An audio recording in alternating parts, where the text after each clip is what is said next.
ప్రభు అయిన యేసుక్రీస్తు నామములో అందరికీ శుభాది వందనాలు తెలియజేస్తున్నాను.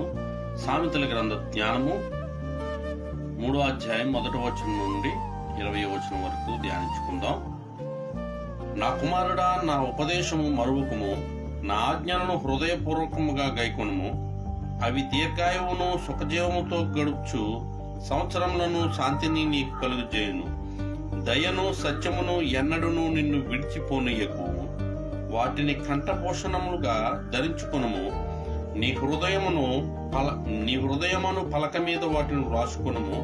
అప్పుడు దేవుని దృష్టి అందును మానవుల దృష్టి అందును నీవు దయనుంది మంచివాడవని అనిపించుకొందువు. నీ స్వబుద్ధిని ఆధారం చేసుకొనక నీ పూర్ణ హృదయముతో యెహోవా యందు నమ్మకముంచుము. నీ ప్రవర్తన అంతటి యందు ఆయన అధికారమునకు ఒప్పుకొనుము.